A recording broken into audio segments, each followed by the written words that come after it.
지금 세계가 주목하는 빅 이벤트가 1월 13일날 열립니다. 바로 대만 내 총통선거 날짜인데요. 선거 결과의 나비 효과로 인해 세계 3차 대전이 일어날 수도 있을 정도입니다. 현재 상황을 간단하게 보자면 대만의 독립을 주장하는 집권당의 민진당 후보 라이칭더, 하나의 중국을 지지하는 국민당 후보 허우유이, 미국과 중국의 균형 외교를 하자는 민중당 후보 커원저. 최근의 여론조사를 살펴보자면 민진당과 국민당의 접전이 펼쳐질 거라 예상됩니다. 당연히 중국의 입장에서는 국민당이 이기길 바라겠죠? 손 안 대고 코풀 듯이 대만은 후루룩 짭짭할 수 있기 때문에 대놓고 선거 개입을 하고 있어요. 그런데 민진당이 당선되면 과연 무슨 일이 벌어질까요? 대만의 독립에 대한 의지는 꺾이지 않았다는 신호이자 미중 전쟁의 트리거가 된다는 신호입니다. 야, 이거는 우크라이나와 러시아의 전쟁, 이스라엘과 팔레스타인의 전쟁과 격이 다른 전쟁인데요. 두 전쟁에서 우리나라는 실물 경제에서 폭탄을 맞았지만 미중 전쟁은 우리 집 앞에 북한 포탄이 떨어질 수 있다는 것이죠. 고래 싸움에 새우등 터지는 꼴이 아닐 수 없는데요. 지금 같은 상황에 우리나라는 과연 무엇을 해야 할까요?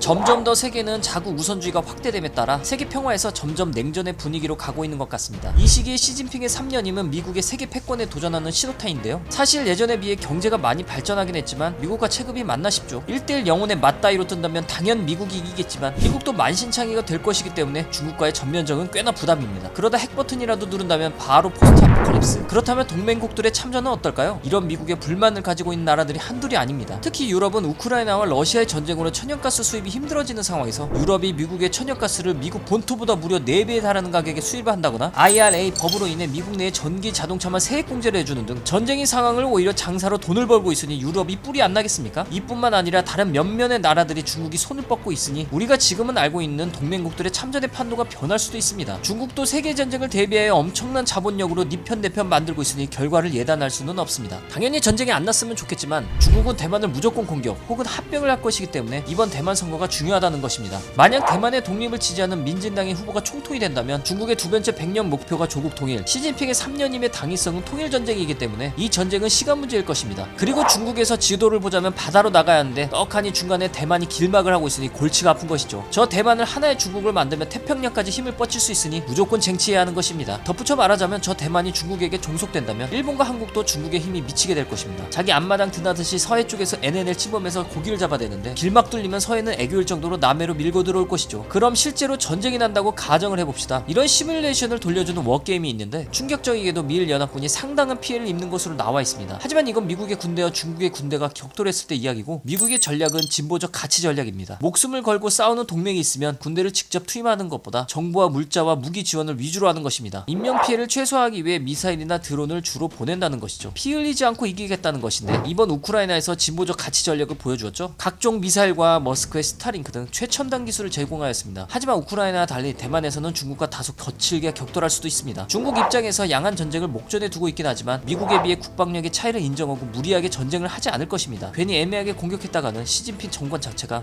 나락으로 갈 수도 있으니까요. 손자 병법의 나라 중국 아니겠습니까? 중국은 미국에게 허를 찌르는 공격을 할 것입니다. 그 방법은 알 수가 없지만요. 어쨌든 대만에 상륙해서 군대를 빠르게 보낸다면 중국이 쉽게 이길 수도 있지만 상륙까지 미국의 각종 정보체계와 AI를 활성화하여 두 눈 부릅뜨고 지켜보고 있을 것이며 상륙한다 해도 대만 산지가 많아서 이것 또한 쉽지 않을 것입니다.